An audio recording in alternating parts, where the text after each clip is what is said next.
Buenas tardes, vamos a desarrollar el tema de la semana 15, es el tema de estética. Voy a compartir aquí.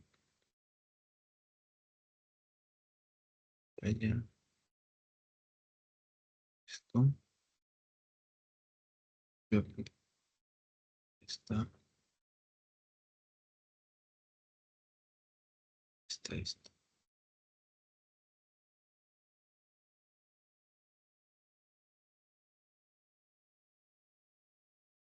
Que no sale esto.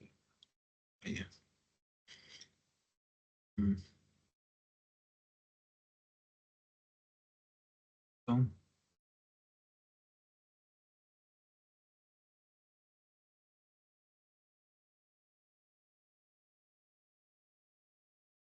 que no se puede. Vamos a acomodar esto.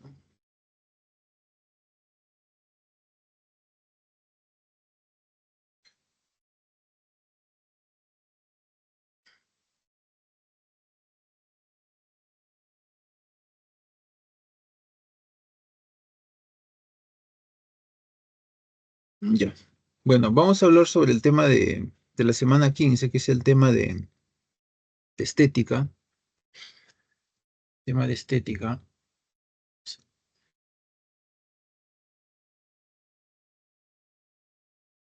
Estética proviene del término, bueno, el primer cuadrito creo que han puesto, percibir, ¿no? Aistesis, aistetiqué, el cuadrito, esto.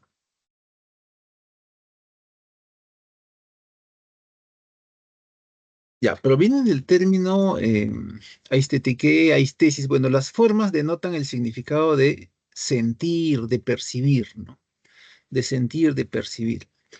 Ahora, ¿y por qué ese término está asociado a la estética, a la apreciación de la belleza en el arte, etcétera? En realidad es por el sentido clásico, pues que viene desde Grecia, ¿no? Para para los griegos había armonía en la physis, en la realidad, en el mundo físico. Había armonía, ¿no? Armonía, había cosmos. Armonía y belleza para los griegos es lo mismo, ¿no? Ni siquiera sinónimos, es lo mismo. Es- Ese es el primer punto, ¿no? Y la armonía del universo, de la naturaleza, de la física, es algo que se puede percibir, o sea, que todo griego podía percibir, ¿no? Ese es el primer punto, ¿no? El segundo punto es el fenómeno del arte, ¿no? El arte. El arte en sí para los griegos, bueno, lo que el artista hacía propiamente era reproducir la armonía o la belleza que había en la física, ¿no? O sea, imitaba la belleza que había en la física, ¿no? De ahí viene hay otro término asociado al arte que es la mimesis, imitar, ¿no? De ese término, sus propias interpretaciones van a tener Platón, Aristóteles, ya que no son lo mismo, pues. Entonces, eso hacía el arte, imitar la belleza o la armonía que había en el mundo físico, en la física, en la física. Más allá, aparte, también decían que esa armonía, esa belleza que hay en el mundo físico es reflejo de algo divino que está detrás, ¿no? De algo divino que está detrás, ¿no? O sea, es producto de lo divino, ¿no? Ellos tenían una concepción, ¿no? Bueno, se nota, por ejemplo, en Platón una concepción un tanto abstracta de lo que es lo divino, ¿no? Lo divino. Por ejemplo, en la concepción platónica, lo divino, lo bello, ¿no? Lo armonioso, lo bueno son lo mismo, ¿no? Son lo mismo. Y entonces, ese era el sentido general de los griegos, pues, ¿no? De ahí que se asocia el término estética a la belleza, ¿no? Simplemente es a la percepción de la belleza. Es un significado, en realidad, un tanto tardío ya, ¿no? Pero eso es, ¿no? Los griegos sentían, percibían la armonía, la belleza, y el artista reproducía o imitaba, ¿no? Propiamente. Ahora, esa concepción que liga el término estética, apreciar la belleza en el arte, exclusivamente en el arte, es un sentido más moderno, muy del siglo XVIII, ¿no? Bueno, se asocia a Baumgarten, ¿no? Baumgarten, el primero que usa el término estética para referirse a la belleza en el arte, o en el objeto artístico, ¿no? Actualmente ya se cuestiona que solamente haya pues belleza en los objetos de arte, ¿no? O lo que llaman bellas artes, ¿no? También lo hay en cosas que no son de las bellas artes, por ejemplo, en las artes técnicas o incluso en lo cotidiano, pues. Eh, pero ver la belleza en lo cotidiano ya no es pues un tanto tarea del crítico de arte, ¿no? Entonces, por eso marca esta distancia aquí Baumgarten de decir que la estética estudia la belleza en el arte. En sí, la estética es una disciplina que estudia la belleza en general, ¿no? En general, ¿no? Y especialmente la que está en el arte, ¿no? En el arte, ¿no? Aunque esto que se diga, pues que solo en el arte es muy del siglo XVIII, ¿no? Pero bueno, ya, también es válido, pues, ¿no? Decir que la estética estudia la belleza en el arte, sí, ¿no? También eso ocurre. Ahí a modo de ejemplo están dos muestras de arte, pues, ¿no? Ahí tenemos primero una pintura simbólica de J. Louis David, ¿no? La muerte de Sócrates. Bueno, David era el pintor de Napoleón, ¿no? Es el que le hizo, pues, que le hizo pinturas a Napoleón, pues, ¿no? Incluso la coronación misma la pintó J. Louis David. Bueno, en el cuadro se representa la muerte de Sócrates, que ha sido condenado a beber la muerte por cicuta, ¿no? Beber la cicuta, mediante beber es un veneno, era pues. Eh, bueno, después del proceso, ¿no? El proceso que se le había abierto, entre otras cosas, era por impiedad. La impiedad sí se castigaba con la pena de muerte en Atenas, ¿no? Atacar a los dioses de Atenas, cosa que era falsa, pero bueno, ¿no? Los artesanos ahí de la palabra demostraban lo contrario, ¿no? Cosa que no era cierta, pues. O sea, con una falsedad. Em, ya, eso pasó con Sócrates. Ya, eso pasó con Sócrates, ¿no? Bueno, están con sus discípulos, ¿no? Platón, entre ellos. Y la segunda muestra que se ve ahí, bueno, pues una escultura del Renacimiento, ¿no? Del Renacimiento, ¿no? Una pintura de Miguel Ángel, La Pietà, ¿no? Eh, ahora, es arte que se basa tanto lo de Luis David como la escultura de Miguel Ángel se basa un tanto en lo que es el arte clásico, ¿no? Ese que viene de Grecia y Roma, ¿no? ¿No? En el que se resalta el papel de la composición, ¿no? Del dibujo, y también de las proporcionalidades, de la armonía de las figuras de lo representado, pues, ¿no? Por ejemplo, en la escultura, en la Pietà, hay un triángulo, ¿no? Si observan bien, hay un triángulo, ¿no? Es un símbolo del clasicismo, ¿no? Aparte también de las proporcionalidades, pues, ¿no? Aunque ahí el tema ya implícitamente en el Renacimiento, ¿no? Es tema religioso, ¿no? Tema religioso, tema religioso. Ya, vamos a pasar ahora al siguiente cuadro, que es historia de la estética. Ya, bueno, la estética en sí, como estábamos diciendo, no solamente estudia pues la belleza en el arte, en realidad todos los temas relacionados, como el hecho de apreciar la belleza, ¿no? Están los valores estéticos, no sé, por ejemplo, por ahí, ¿no? También están las teorizaciones, ¿no? Las que vamos a ver ahora. Claro, cuando se habla de historia de la estética, básicamente se habla de teorías sobre el arte, ¿no? Vamos a ver algunas teorías. En la época antigua, em, tenemos las teorías de Platón y Aristóteles, ¿no? Teorías estéticas de Platón y Aristóteles. Eh, y hemos dicho que el punto de partida general es el hecho de que los griegos percibían la belleza, que era algo espontáneo en la fisis, armonía, belleza, bueno, eso estaba de manera espontánea en el mundo natural, ¿no? De suerte tal que el artista lo que hacía era imitar eso. Y en eso consistía básicamente el arte, ¿no? Y ese era el conocimiento general de los griegos, ¿no? A partir de ese punto de partida, Platón hace su teoría de la mimesis y Aristóteles también tiene, aunque no sé por qué no se le menciona. Yo lo voy a mencionar igual. ¿En qué consiste la teoría de la mimesis en Platón? Bueno, tiene que ver mucho con su teoría de los dos mundos, pues, ¿no? De los dos mundos, ¿no? Recordando, en la teoría platónica está el mundo de las ideas, que es el mundo real, ¿no? Y está este mundo, el mundo sensible, físico, natural, que es el mundo aparente. Nosotros vivimos en el mundo de las apariencias, ¿no? Aquí no están las cosas verdaderas. Las cosas verdaderas, la verdad está en el mundo de las ideas. Entonces, en el mundo de las ideas, por ejemplo, está el arquetipo de árbol o la idea de árbol, ¿no? O el árbol ideal, si se quiere.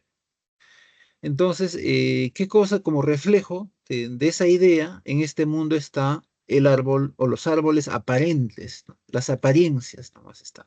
O las copias, ¿no? Para ser más directo, ¿no? Lo que está en este mundo es una copia de la idea de árbol, es una copia. Entonces, ¿qué pasa cuando el artista eh, pinta un árbol? Cuando el artista pinta un árbol, simplemente está haciendo una copia de la copia. Está, o si se quiere, es una imitación de la copia, o copia de la copia, simplemente. Copia de la copia, ¿no?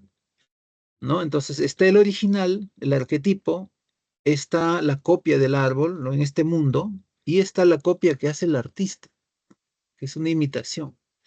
Consecuentemente, para Platón, el artista no nos acerca a la verdad como sí lo haría el filósofo al estudiar la ciencia de, ¿no? de las, bueno, las ideas, pues, ¿no? Estudiar la idea de belleza, pues, ¿no? El artista lo que hace es alejarnos de la belleza, de la verdad, perdón, dice Platón. El artista nos aleja de la verdad. Especialmente Platón va a atacar a los poetas, pues los poetas son un tipo de artistas que nos alejan aún más de la verdad, dice, porque impulsan aparte nuestras pasiones. Ya empieza a cuestionar el arte. No ataca todo el arte Platón, pero sí gran parte de él, ¿no? Y esto se ve cuando, bueno, en la República empieza a atacar sobre todo a los poetas, pues, ¿ya? Sobre todo a los poetas, ¿no? La idea de lo bello o la belleza está en el otro mundo, ¿no? Reflejo algo de eso está en las cosas de este mundo, ¿no? En la naturaleza, ¿no? Y el artista, bueno, pues, ¿no? Algo busca rescatar, ¿no? En su pálida copia, ¿no? Ya, esa es la famosa teoría de la mimesis de Platón, pues. Ahora, y le interesaba bastante el tema de la verdad a Platón, ¿no? Entonces, la verdad no lo vamos a encontrar en el arte, decía. Ahora, ¿qué cosa pasa con Aristóteles? ¿No? ¿Qué cosa pasa con Aristóteles? Para Aristóteles solamente hay un mundo, es el mundo físico, la fisis. Por lo tanto, cuando el artista reproduce las cosas de este único mundo que hay, lo que está haciendo es simplemente una imitación directa, pues.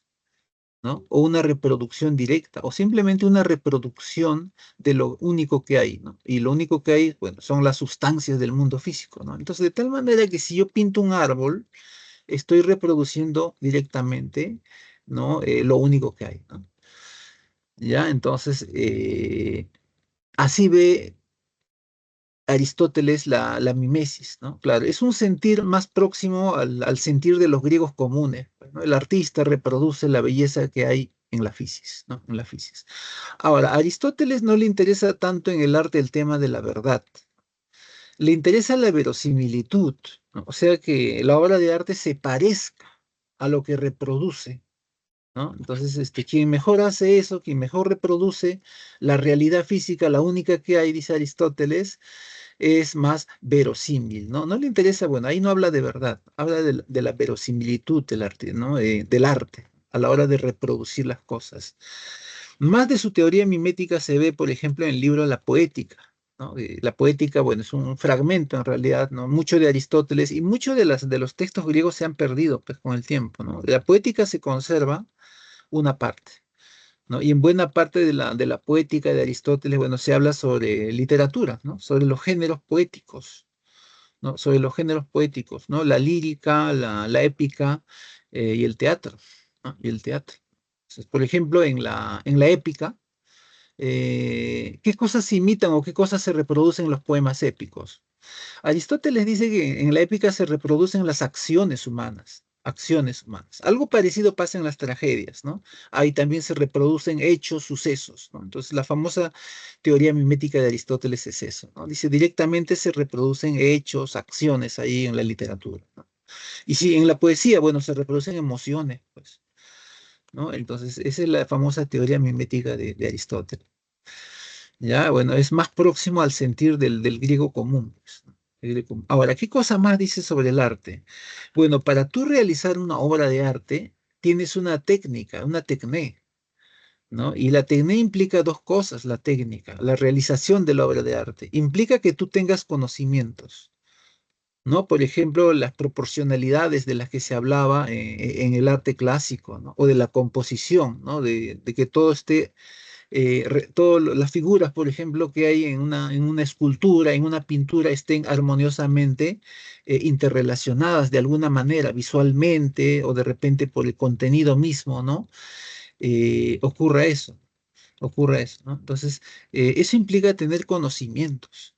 Entonces, dice, para la técnica implica, por un lado, conocimientos que algún maestro, ¿no? Escultor, pintor o de repente escritor te ha enseñado, pero también implica habilidad, ¿no? Entonces, esto de la técnica en el arte es conocimientos más la habilidad propia del artista, que por ahí es lo que le va a hacer destacar frente a otros artistas, frente a otros artistas, ¿no? Bueno, hay un fragmento ahí es de la famosa, ¿no? El famoso, la escuela de Atenas, no recuerdo de qué pintor renacentista, no sé si es Miguel Ángel o Da Vinci, bueno, pero es del Renacimiento, ¿no? Es un cuadro grande, es solo un fragmento. Ahí están, bueno, Sócrates, ¿no? Al lado de su nombre y Aristóteles al otro, ¿no? Bueno, maestro y discípulo, en realidad, maestro y discípulo en realidad. Ya. Bueno, vamos a pasar a lo que sigue. Bueno, eso es en la antigüedad. Hay teorías posteriores también, bueno, ya no se consideran, ¿no? Pero el punto de partida es mucho de lo que ya se dice entre los griegos, lo que dice Platón, lo que dice Aristóteles. Por ejemplo, yo por poner un ejemplo, ya en la Edad Media, por ejemplo, el caso de San Agustín, San Agustín considera, como todo padre de la iglesia, el pensamiento platónico. Cuando él habla sobre el tema de la belleza, algo que ya hacía Platón, ¿no? Lo bello, lo bueno y lo divino, bueno, son lo mismo para Platón. Entonces, cuando San Agustín identifica al bien, al sumo bien, ¿no? Con Dios, la belleza también procede de él, ¿no? La armonía que hay en la naturaleza, todo procede de él, ¿no? Entonces, asocia la belleza al tema de Dios. Bueno, ese es un ejemplo, ¿no? Vamos a pasar. Se está moviendo, te muevas. Ya. Vamos a pasar a lo siguiente. Ya, este es ya el mundo moderno. En el mundo moderno, bueno, tenemos la concepción de Kant, ¿no? De Kant. ¿Qué cosa piensa Kant sobre el arte? Bueno, para Kant, el arte tiene un propósito práctico, ¿no? Y ese propósito práctico simplemente es el placer humano. Entonces, tú ves un cuadro, una escultura o escuchas música, es por el puro placer, ¿no? Ese es el propósito del arte. No hay otro, ¿no? No hay otro fin para el arte. ¿No? Ahora, que tú quieras juzgar el arte es otra cosa. Eso ya cae en el terreno del juicio. Juicio de qué tan, ¿no? De lo que llama el gusto, ¿no? No usa el término estética acá. Juicio del gusto. Bueno, es el equivalente a juicio estético, pues, ¿no? Juicio del gusto, ¿no? Hacer un juicio sobre los objetos de arte, ¿no? Sobre los objetos de arte, ¿no? Eso vendría a ser el juicio del gusto, ¿no? O juicio de la satisfacción o del placer, ¿no? Bueno, sería más. Juicio del gusto se entiende más. Es un fin, entonces, ¿no? Ese es el fin del arte, pues, ¿no? El placer, el fin. Esto quiere decir que en el placer de la apreciación termina todo, ¿no? No es que haya un paso más, ¿no? Ahí concluye todo. Ahora, en el caso de los juicios del gusto, de lo bello, ¿no? De la belleza, estamos hablando de la belleza ahí, em, no de lo trascendental está más ligado a lo que él llama lo sublime, ¿no? Porque él distingue lo bello y lo sublime, ¿no? Y por ahí en la separata me parece que se han puesto lo sublime, me parece que sí está, ya, lo sublime. Yo de todos modos un par de líneas vamos a comentar, ¿no? Vamos a hablar primero del juicio del gusto o de lo bello. Primero, todo lo que tenga el término juicio, ¿no? Por el mismo término está asociado a la razón, pues, ¿no? Si yo hablo juicio, ¿no? Juicio sintético, un juicio de conocimiento, tema de la razón, más que nada, ¿no? Si yo hablo de un juicio de lo bello, también está ligado a la razón, pues. Es enjuiciar, ¿no? La belleza, qué cosa pienso yo sobre lo bello, ¿no? O sobre, ¿no? Sobre qué tanto me gusta algo, ¿no? Entonces, desde ese punto de vista, por el tema de la razón y por el tema de que todo el mundo puede emitir un juicio del gusto, es que es universal, pues. Es universal, ¿no? Universal quiere decir que todo el mundo, ¿no? Tú le enseñas un cuadrito, pues ahí tengo un cuadrito chiquito ahí, y te va a dar su opinión, su juicio. Entonces, es universal, todos lo van a hacer. Aquel incluso que deteste el arte, ya, por último, igual va a hacer su juicio ahí. No me gusta eso, dice, ¿no? Entonces, pero ahí viene la segunda cuestión, ¿no? La subjetividad. ¿Por qué? Porque tú le enseñas un cuadro a tres personas y de repente dos te van a decir me gusta y el tercero dice no me gusta, ¿no? Es porque no es algo en ese aspecto, es está el plano subjetivo, ¿no? O sea, es universal y subjetivo, sí, este juicio del gusto. Es universal porque todos hacemos un juicio, ¿no? Acerca de si nos gusta o no, pero todos no vamos a hacer el mismo juicio. Uno les gusta, a otros no. Entonces ahí está el tema de la subjetividad. Ahí no hay objetividad propiamente, ¿no? No hay objetividad. Ya, se vuelve objetiva ahí más, si se habla de objetividad, es más por el tema de la razón, de la razón. La razón, bueno, eso ya como un eslogan, siempre es objetiva, dice. Simple más es por ese tema. Pero en el fondo, eh, al ver que a uno le gusta y al otro no es subjetivo, pues, ¿no? Por eso han puesto ahí universalidad subjetiva. ¿Ya? Se vuelve objetiva, bueno, por el tema de la razón, ¿no? Porque todos de alguna manera hacemos un juicio ¿no? Estético del gusto. ¿Ya? Em, ya, ese es por un lado, ¿no? Por un lado, por un lado. Ahora, por el otro lado está lo que es excelso, ¿no? Lo demasiado bello, lo desmesuradamente bello, tan bello que genera, pues, terror, ¿no? Se habla de un terror, de un temor, de un sentimiento sagrado, ¿no? Y a todos esos términos los relaciona con lo sublime, pues, ¿no? La belleza de lo sublime, ¿no? Es que lo sublime es decir ya pues lo exageradamente bello, ya. Encierra cierto sentido religioso, temor, ¿no? Miedo, ¿no? Miedo, incluso hermetismo, ¿no? Etcétera. Hay obras de ese tipo, sí, dice. Hay obras de ese tipo, ¿no? Por ejemplo, se suele citar el Laocoonte, por ejemplo, ¿no? El Laocoonte, que es una escultura, no sé, no recuerdo si es una reproducción, ¿no? Porque los griegos reproducían muchas de las esculturas romanas que ya se han perdido, ¿no? En piedra mármol la reproducían. Lo cierto es que el Laocoonte es una escultura, creo que el autor es Praxíteles, no sé. Em, es una escultura en piedra mármol, es un conjunto escultórico en realidad, ¿no? Hay tres figuras ahí, ¿no? Refleja un pasaje de la obra del poema homérico, La Ilíada, ¿no? La Ilíada. En este pasaje, bueno, se relata que una serpiente marina, pues, ¿no? O al menos se alude a eso, ¿no? Mata al sacerdote troyano y a sus dos hijos, ¿no? Entonces, en la escultura se ve eso, ¿no? Se ve esa serpiente marina, asesinando, pues, al sacerdote y sus dos hijos. Es una escultura enorme, ¿no? Propiedad del Vaticano, es de Roma. Ahí se encuentra, ¿no? Y entonces, de esta obra de arte, no puede decir que solamente sea bella, dice. Ahí se habla de lo sublime, ¿no? Ahora, ahí viene el problema de lo sublime. Porque si bien en el caso de lo bello, todo el mundo puede hacer un juicio de lo bello, dice Kant, no todo el mundo puede hacer un juicio de lo sublime, ¿no? Ahí sí hay poca gente, ¿no? O no todos, pues. ¿Qué cosa tiene que pasar para que tú puedas hacer un juicio, puedas enjuiciar correctamente, ¿no? Adecuadamente una obra de este tipo? Bueno, tener conocimiento, pues. Entonces, no va a ser que, como en el caso anterior, venga cualquier persona y pueda valorar enteramente la obra. Para valorar la obra tienes que haber leído, pues, la Ilíada, saber algo de la composición clásica, ¿no? De las formas clásicas en la escultura clásica, griega y romana, etcétera. Un montón de cosas. Un juicio hacia ello, una apreciación hacia ello, no lo hace todo el mundo, dice Kant, ¿no? O sea, él distingue lo bello y de lo sublime, no son lo mismo. Lo sublime es ya lo que está más allá, pues, ¿no? Y genera temor, dice, ¿no? Hay cierto sentimiento religioso ahí. Y claro, todo eso le atañe, pues, cuando uno ve una escultura de ese tipo, como el tipo de Laconte, ¿no? Ya, por ahí he visto un par de líneas, me parece, en la separata, ¿no? Pero eso es, ¿no? No son lo mismo, ¿no? Vamos a pasar a lo siguiente. Em, bueno, pongan Laconte, van a ver esa escultura, es una escultura impresionante, ¿no?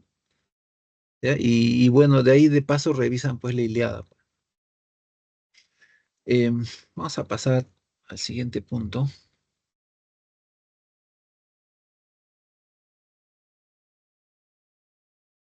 Vamos a pasar al siguiente. Hegel, Hegel. Bueno, algo hemos visto de la teoría hegeliana, ¿no? Bueno, su estética, su concepción de la estética tiene mucho que ver, pues, tiene que ver con, s- con su teoría, ¿no? Con su teoría metafísica, ¿no? La estética hegeliana se relaciona directamente con su teoría metafísica, con su teoría del espíritu absoluto, pues. A ver, recapitulando, ¿no? En la teoría hegeliana, todo, absolutamente todo lo que hay en este mundo, ¿no? La materia y los cambios de la materia, los seres vivos y los cambios en los seres vivos, los hombres, sus sociedades y todo lo que ello implica, son producto del espíritu absoluto o de la idea absoluta o simplemente de la idea en mayúscula. O, bueno, como otros dicen, Dios ya, ¿no? Es la voluntad del espíritu absoluto la idea que todo en este mundo exista y se mueva y cambie, ¿no? Y cambia, ¿no? Entonces, si hablamos de la historia del hombre, bueno, la historia del arte es parte de eso, pues. Por lo tanto, el arte es producto del espíritu absoluto o de la idea también, ¿no? Ahora, concretamente lo que dice Hegel es que el arte, o sea, las obras de arte, por ejemplo, una escultura griega, ¿no? Una escultura griega, dice, la escultura griega es, claro, la escultura en general, ya, es manifestación del espíritu absoluto. Es manifestación material, dicen, o sensible. Es manifestación material o expresión sensible o expresión material del espíritu absoluto. O si se quiere, es la materialización del espíritu absoluto, ¿no? El espíritu absoluto se está materializando en los objetos de arte, ¿no? Algo así es lo que diría Hegel, propiamente. Y lo mismo decía para la historia, ¿no? Cuando veía, por ejemplo, un personaje histórico llegar ahí a Alemania, pongamos Napoleón, pues, es la materialización, ¿no? Del espíritu absoluto en la historia, decía, ver a ese personaje histórico. Ese era el sentir de Hegel. Entonces lo aplica al arte. Ahora, ¿qué cosa pensaba Hegel de la belleza que existe de manera natural en el mundo, ¿no? En el mundo físico, ¿no? Como tal y como lo concebían los griegos. Bueno, simplemente Hegel decía que la belleza que hay en la naturaleza es inferior a la belleza que hay en los objetos de arte, que son producto del espíritu absoluto, ¿no? En realidad la relación es así, ¿no? La obra de arte, la escultura, por ejemplo, del griego, es producto del espíritu griego y el espíritu griego está movido por el espíritu absoluto. Algo así, una correlación. Finalmente, los objetos de arte son producto del espíritu absoluto, pues. Ya, ese era el pensamiento de Hegel, pues, ¿no? Tiene que ver entonces su concepción estética con su metafísica, ¿no? Del espíritu absoluto, ¿no? Con su dialéctica del espíritu absoluto.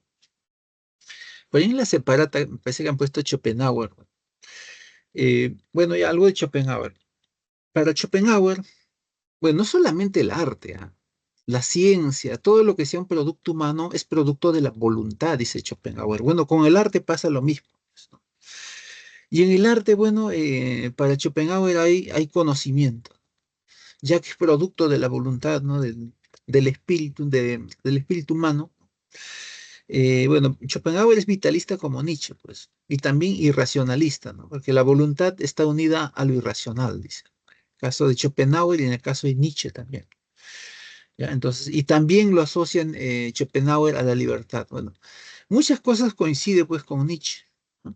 El tema de la voluntad o de la vitalidad, la irracionalidad El arte, el hecho de ser libre a través del arte, ¿no? También eso lo va a compartir Nietzsche. Es una idea que también, bueno, los dos son vitalistas, pues, ¿no? Comparten características comunes. No son lo mismo, pero sí comparten cosas en común. Cosas en común. Schopenhauer yo diría que es más expansivo, ¿no? Porque él habla de la vitalidad no solamente en el hombre, ¿no? De todos los seres vivos. Dice. Todos los seres vivos tienen deseos hacia la vida, impulsos hacia la vida. Y bueno, pues Schopenhauer dice que producto de la voluntad del arte, que a la vez es conocimiento y algo liberador. Dice. Ahora, ¿qué cosa dice Nietzsche? Nietzsche también lo asocia a la libertad. Pero para Nietzsche, el arte surge del mismo impulso, ¿no? Bueno, le hemos dicho que la vitalidad está unido al irracional, ¿no? Lo une más al aspecto irracional, ¿no? Cuando habla ahí de trance dionisíaco, precisamente se alude al impulso irracional, porque hay la oposición. Apolo es el dios del orden, ¿no? En el hombre está, ¿no? Coexisten tanto Apolo como Dionisos, dice Nietzsche. ¿No? Apolo representa la razón, el orden, la mesura, y Dionisos a la vitalidad, lo irracional, un estado de trance. Y a ese trance dionisiaco, a ese estado irracional, a eso asocia el arte, la libertad propiamente Nietzsche. ¿No? Nietzsche, ¿no? Y esto hace que el hombre supere, bueno, el artista supere el nihilismo. Nihilismo, nihil es nada, ¿no? Hay nihilismo, eso, es que nada tiene sentido en la vida, ¿no? Algo así, ¿no? Superar eso. Entonces, superar ese sinsentido de la vida se logra a través del arte y la vitalidad. Ahí está. ¿Ya? Bueno, eso de instauración de valores vitales, bueno, es parte del discurso de Nietzsche, que por ahí se comentó cuando se habló del señor o del noble, ¿no? Que a través de la figura del superhombre, de Zaratustra, viene a cambiar los valores, a reinstaurar los valores vitales, ya que los valores establecidos por Occidente son antinaturales, decía, son antinaturales. Son valores antinaturales, ¿no? El ser humano no es solidario, en realidad no es solidario, no se interesa un tanto por los otros, pues. En el fondo es eso. ¿Qué cosa sí es un instinto vital? Por ejemplo, el egoísmo. El egoísmo sí se ve en la naturaleza, ¿no? Ya el hombre, eso es parte de su esencia, dice, ¿no? Entonces, lo solidario no, eso es algo que te ha enseñado, no sé, el cristianismo, te ha enseñado Occidente, dice. Es un valor antinatural, dice. ¿No? Es un valor antinatural, ¿no? Y como producto de ese tour forzado es que han aparecido seres enfermizos, pues, ¿no? Ahí nomás miremos a los congresistas. Poner el caso de los doblasueldos ahí, ¿no? Ellos ya son militares, ¿no? Bueno, les han puesto pues, son el enlace, pues, ¿no? Del brazo armado del ejército ahí. Ya tienen su pensión, pues, creo que ganan 30.000 soles, creo, de jubilado, ¿no? Aparte lo del Congreso, y aparte han hecho una ley para ellos, porque los demás no les interesa para que cobrar solamente ellos dos sueldos más, un sueldo más. ¿Ya? Y si pudieran ponerse un tercer sueldo, lo harían. ¿Ya? Entonces, eso es el ser humano, es egoísta, ¿no? Ahí está, ¿no? La naturalidad en su máximo tope, pues, ¿ya? Entonces, a eso se refiere Nietzsche, pues nosotros somos así, dice, ¿no? Sino que nos fuerzan a hacer lo contrario, pues, ¿no? Ya, somos egoístas, ¿no? Ese es un valor vital, por ejemplo. Bueno, ahí está Dioniso, ni siquiera lo había visto, ¿no? Dioniso y Apolo, dice Nietzsche, coexisten en el ser humano. Apolo es la razón, pues, ¿no? La armonía, el orden, ¿no? Y Dionisos es la vitalidad, es el impulso irracional, es el deseo hacia la vida, etcétera, ¿no? Es el dolor, ¿no? Entonces, ahí está. Ahora, ¿por qué se resalta aquello del trance dionisíaco, ¿no? La palabra trance. Bueno, entre los griegos, los sacerdotisas, ¿no? Sobre todo, pues, sobre todo en el caso de ellos lo que se notaba, parece que usaban un cierto tipo de narcóticos sagrados, ¿no? Ya, para paliar el dolor, no sé, bueno. Bueno, algo de eso hay en el siglo XIX, la época romántica de Nietzsche, porque en la época de Nietzsche había estupefacientes, los artistas usaban estupefacientes, bueno, aparte del alcohol, ¿no? Y esto se asociaba a la vida desordenada del artista, a la bohemia le llaman, ¿no? Y eso estaba asociado a la creación artística, ¿no? Ahora, los estupefacientes, bueno, ahora como es un drama social, ¿no? Y aparte también que han aparecido drogas, pues que ya son ya desastrosas, como el fentanilo, por ejemplo, que convierte en zombie, ¿no? Había en las farmacias, lo que llamamos farmacias, se vendían medicamentos con droga, por ejemplo, el láudano, ¿no? Que los literatos para el dolor, es que era un medicamento supuestamente para paliar el dolor, pues, el dolor ante el mundo, ¿no? Entonces, láudano, ¿no? Escritores como Coleridge, si mal no recuerdo, ¿no? O otro tipo de estupefacientes también, no sé si Poe, ¿no? Pero hay. Entonces, aunque lo más común es el alcohol, ¿no? Ya, había de eso, pues, ¿no? Había de eso. Entonces ahí por eso dicen embriaguezan, pues, también. Bueno, no solamente embriaguez, sino también este tipo de estupefacientes. Por ahí me parece que Baudelaire habla de algo de ello en los paraísos artificiales, ¿no? Charles Baudelaire, ¿no? Poeta simbólico o decadentista, como se vea, ¿no? Ya, ahí está. Entonces, a eso asocia la creación artística Nietzsche, ¿no? Nietzsche. Ese es el punto de vista de Nietzsche. Punto de vista de Nietzsche. Vamos a pasar a lo siguiente. Ah, ahí han puesto Schopenhauer recién. Bueno, ahí está lo que estábamos diciendo, ¿no? El arte es liberador, ¿no? Es producto de la voluntad, ¿no? De la voluntad creadora.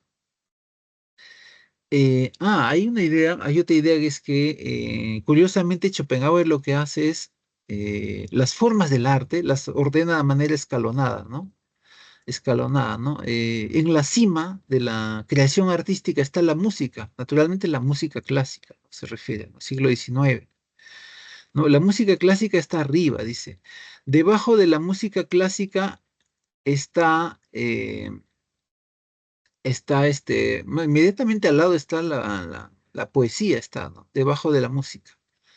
Debajo de la música y la poesía está la escultura, debajo de la música, la poesía y la escultura está la pintura y así, ¿no? Lo que está arriba es la música, dice. Como si fuera el arte superior, pues, para Schopenhauer, ¿no? Bueno, él hacía ese tipo de escalonamiento, ¿no?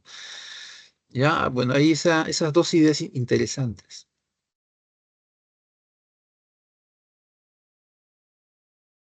Ya, vamos a pasar a lo siguiente.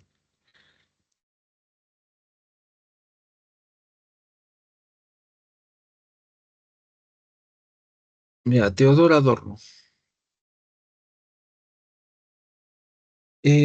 Teodoro Adorno es materialista dialéctico, ¿no? Es lo que se llama, bueno, es marxista, pues, marxista, materialista dialéctico. Es un teórico de la estética, es un teórico de la estética. En el caso de Teodoro Adorno, bueno, hay algunos conceptos que los materialistas dialécticos toman, ¿no? Hay un concepto general que es el de cambio social. La idea es esta. Bueno, es una idea que han tomado, pues, de Hegel en realidad, ¿no? Las sociedades cambian, ¿no? Por lo tanto, el arte también cambia conforme al cambio social. Es una idea muy general. O sea, algo de eso se toma, ¿no?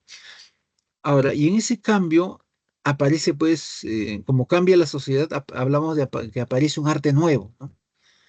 ¿No? Entonces, respecto del siglo XV, por decir el siglo XVII o XVI, aparece un arte nuevo, ¿no? Por ejemplo, en el siglo XV había novelas idealistas, novelas de caballerías. Hay algo que no estaba en lo de Hegel, pero sí está en la separata, él lo va a comentar. Me viene ahora por esto de las novelas de caballería, ¿no? Bueno, había relatos idealistas, pero aparece el arte nuevo, ¿no? En siglo XVI aparece el relato realista. La novela picaresca o el Quijote son relatos realistas.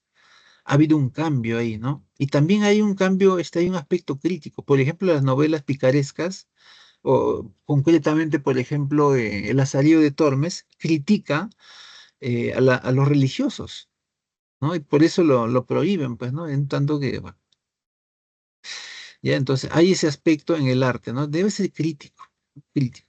Ahora, en el caso de Hegel, bueno, nos habíamos olvidado esta idea que sí aparece en la separata, es que como hay una evolución en el arte, ¿no? Hegel dice que hay diversas formas de arte, ¿no? Sino que no aparece en el cuadrito. Voy a volver un ratito a ver lo de Hegel. No, bueno, no dice, no hay nada de esto. Ya, entonces, En la época antigua, ¿qué había? Pues apareció un arte simbólico, dice Hegel, ¿no? Y este arte simbólico era básicamente arquitectónico, ¿no? Arquitectura. ¿Dónde se ve esto? En la India, en Egipto, dice, ¿no? Las pirámides, el Taj Mahal, las pirámides de Egipto, el Taj Mahal, ¿no?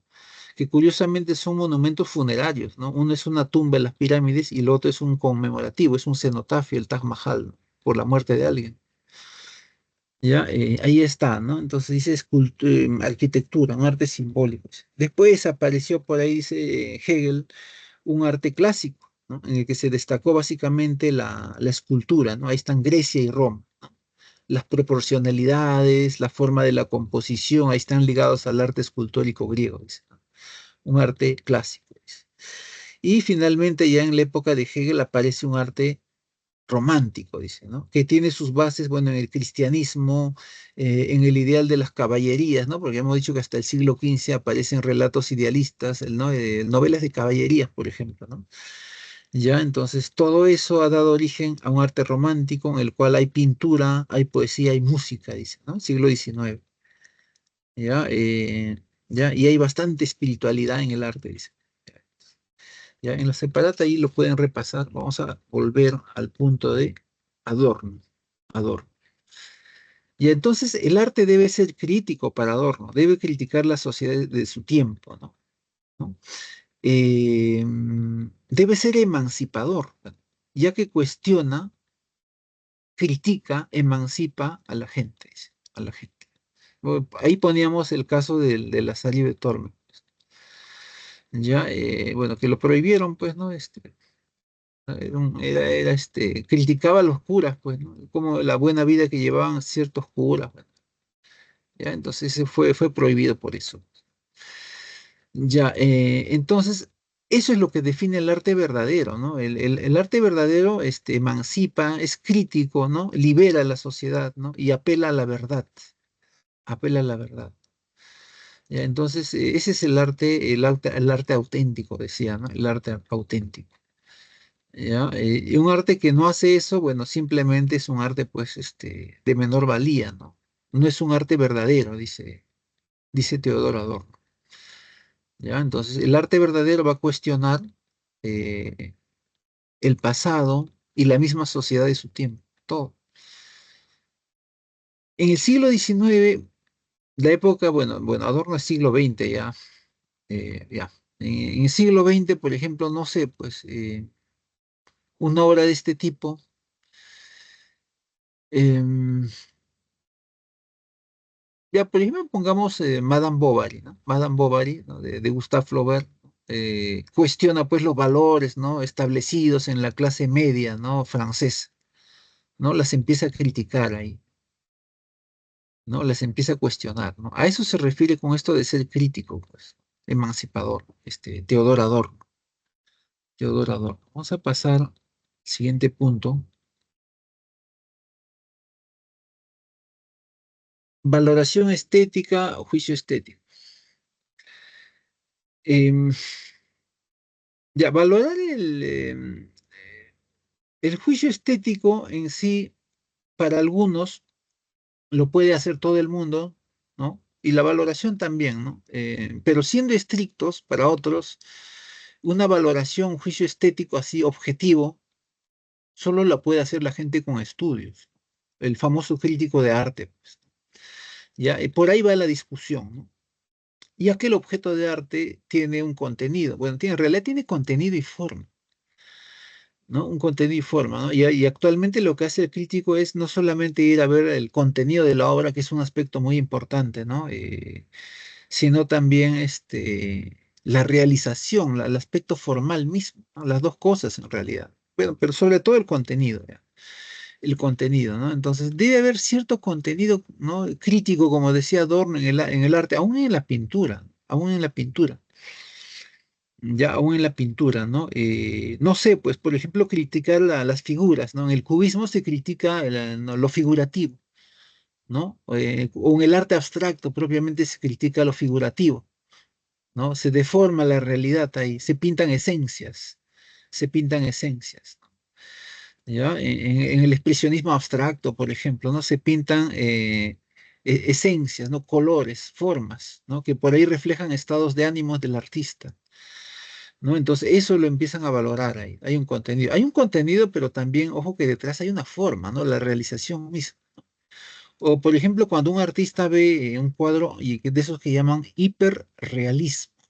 En el hiperrealismo, uno ve el cuadro pareciera una foto, ¿no? Pareciera una foto. A veces no se distingue, a veces una foto de gran formato, ¿no? Tienes que acercarte bien ahí para ver, ¿no? Y es una pintura, ¿no? Entonces, algunos críticos, ¿qué cosa dicen? ¿Para qué vamos a buscar imitar la fotografía en gran formato y a color, ¿no? Si eso simplemente con una foto se puede reproducir. Ahí viene ya la labor del crítico, ¿no? Claro, ese es un buen punto. Pero yo sí he visto por ahí cuando ya hace años he ido al Centro Cultural de España y hubo una exposición y había un cuadro hiperrealista, pero sí tenía tema, ¿no? Era un tema que no se reflejaba el rostro, pues un caso así de un estado, pues de estado mental alterado, ¿no? En el rostro, ¿no? Y no era pues una foto, ¿no? Era una pintura, era una pintura, no recuerdo quién la había pintado, es peruano es. Y entonces esa es la labor del crítico, empezar a hacer un juicio, a valorar de qué va la pintura, ¿no? Pero también hay que ver el aspecto técnico, el aspecto formal. Bueno, ¿qué cosa dice David Hume? David Hume, ¿no? David Hume. Curiosamente, si mal no recuerdo, Hume usa la palabra también gusto, ¿no? Bueno, juicio estético, pues, para el caso, no es lo mismo. ¿Quién puede hacer un juicio estético según David Hume? Para David Hume solamente puede hacer un juicio estético una persona con estudios, un crítico, por ejemplo, ¿no? Entonces, los demás no pueden hacer juicios estéticos, dice David Hume. Es concreto en eso, ¿no? Debe tener un estudio, pues, ¿no? Hay un montón de estudios relacionados al arte, ¿no? La evolución del arte, la estética, no sé, un montón de cosas. Y ellas pueden hacer un juicio estético o juicio del gusto, dice David Hume, ¿no? David Hume, ¿no? Y por eso dice, existen reglas para emitir juicios estéticos, ¿no? Y eso solamente lo sabe, pues, el crítico de arte, por ejemplo. Claro, cualquier persona no puede hablar, por ejemplo, no. Si yo voy a hablar del arte vanguardista, ¿no? En que, por ejemplo, se rompe el plano figurativo, ¿no? O se rompe el sentido de composición, ¿no? O se rompe con aquella idea de pintar cosas que sean sobresalientes, ¿no? Entonces, se rompe contra todo eso, es porque yo conozco lo que es el arte clásico, ¿no? Y aspectos de él, ¿ya? Entonces empiezo a hacer la crítica, pues. Y a eso se refiere David Hume. Ahora, ¿qué cosa dice Walter Benjamin? En el caso de Walter Benjamin hay dos cosas, ¿no? Hay dos aspectos. El primer aspecto, bueno, Walter Benjamin es materialista, o sea, es otro marxista más, ¿no? Que también aborda el tema, pues, de la estética, ¿no? De la estética, ¿no? Cómo ve el materialismo dialéctico, el fenómeno del arte. Bueno, primero que el objeto de arte es para ser contemplado, ¿no? Es un aspecto muy general, ¿no? Claro, aprecias la obra de arte, ¿no? Pero esta contemplación él lo relaciona con un término que él usa, es el aura. Unas obras de arte tienen más aura que otras. Claro, ahí implícitamente está hablando de la realización, ¿no? Del contenido, de la forma de la obra. Entonces él dice, por ejemplo, las obras de Picasso tienen más aura, ¿no? Por ahí tienen más técnica, mejor uso del color, ¿no? De la composición, etcétera, ¿no? O sea, mejor técnica para realizar, ¿no? Y por eso valen más, pues, ¿no? Y ahí viene el otro tema, ¿no? El valor de uso o el valor de cambio, ¿no? O sea, el objeto de arte es objeto de arte en sí para la contemplación, tiene el aura, ¿no? Y todo lo demás, pero también se convierte en un objeto monetario, ¿no? Pues es que el cuadro de Picasso bien realizado vale millones y una obra menor realizada vale poco. O sea, hay dos aspectos con las obras de arte que él resalta. Primero es que es un objeto para contemplar, ¿no? Objeto bien realizado, mal realizado, pero también tiene el aspecto de que es un objeto de valor, tiene un valor monetario. Y eso se ve sobre todo en el caso cuando se hacen subastas, pues. En las subastas los cuadros suelen valer, bueno, millones, pues, ¿no? Suelen valer millones, ¿no? Entonces ahí está, bueno, el ejemplo de una subasta han puesto ahí, ¿no? Están subastando un cuadro abstracto, parece que han puesto en fondo ahí.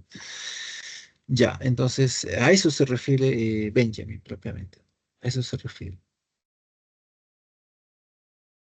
Bueno, finalmente está lo de Kant, bueno, es algo redundante porque ya hemos hablado del juicio estético, juicio del gusto, lo llama él, no usa la palabra estética, ¿no? Pero para el caso es lo mismo, pues, lo mismo. Entonces, es universal porque todo el mundo, incluso aquel que no sabe, pues, qué cosa es una composición, ¿no? El punto de vista de Kant, ¿no? No sabe qué cosa es el arte figurativo, el arte abstracto. Incluso aquella persona va a decir, tú le pones la obra de arte, me gusta, no me gusta. Es universal, dice. ¿Ya? Entonces, porque el placer es algo universal, ¿no? Eh, es algo universal. Todo el mundo puede hacer un juicio ¿no? De satisfacción o del gusto referido a una obra de arte. Ahí es universal, universal. Pero es subjetivo porque ya hemos dicho, ¿no? A unos les gusta, a otros simplemente no les gusta. Pues. Ahí viene la subjetividad, ¿no? También lo comentamos ahí, ¿no? Ahí está lo bello, ¿no? Lo bello, que todo el mundo tiene un sentido de lo que es bello porque le causa placer o de repente no le gusta, ¿no? Dice, no es bello, no me causa placer. Todo el mundo. ¿Ya? Tiene que ver mucho con los sujetos, ¿no? No tanto por el concepto, claro. Como estamos diciendo, no para que alguien diga esto me gusta, no me gusta, no necesariamente sabe que es, por ejemplo, una composición clásica, ¿no? O qué cosa es la simbología por colores, ¿no? O cualquier cosa, ¿no? Innecesariamente, ¿no? Sin tener esos conceptos, dice me gusta, no me gusta, simplemente. Ya, vamos a ir.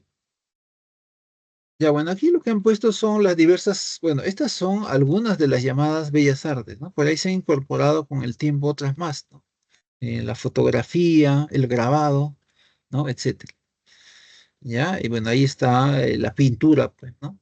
Reproducir formas, colores, figuras. La escultura, tallar en piedra, en metal, en madera también hay, bueno, hasta en barro he visto yo. La literatura, el arte que usa las palabras, que tiene sus reglas de composición también, sus tres géneros, ¿no? Bueno, ahí se menciona lo de Aristóteles, ¿no? Bueno, eso de los géneros ya dijimos que está en la poética, ¿no? Lo que se conserva en el libro Poética de Aristóteles, es un fragmento, ¿no?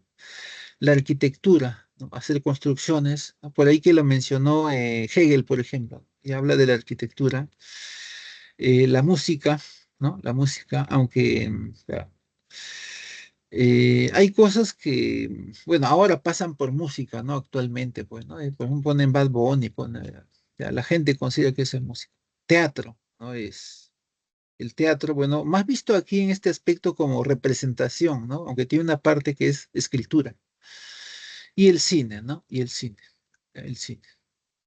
¿no? La reproducción del movimiento, ¿no? Ya, voy a poner las claves ya para ir terminando. Este es un concepto. Algunos han incorporado otras expresiones actualmente. Voy a poner las claves que te voy hablando. Ya, estas son las claves de esta semana.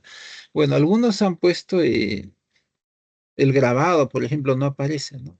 El dibujo, ¿no? El dibujo solo, ¿no? El dibujo, el relato gráfico, no sé, hay otras formas, ¿no? Eh, el grabado también es diverso. Por ahí los grabados más apreciados, un tanto más apreciados y también muy influyentes en lo que es el arte europeo en el siglo XIX y XX, segunda mitad del siglo XIX, XX, ¿no? Primera mitad del siglo XX, es el grabado japonés, ¿no? El grabado japonés, un grabado polícromo, o sea, en colores, ¿no? Que es más o menos del tamaño de una hoja de almanaque, más o menos, ¿no? Porque claro, era más como un asunto decorativo, pero ahora cada hojita de estos grabados sí, llegan a costar cientos de miles de dólares. Y el grabado japonés, por ejemplo. Ya, nos vamos a quedar aquí, voy reduciendo esto, ya para ir terminando, ya para ir terminando. Bueno, ya nos estaremos viendo luego. Ya, bueno, las claves van a quedar grabadas ahí. Ya, nos vemos, voy a ir cerrando para que pase el siguiente profesor.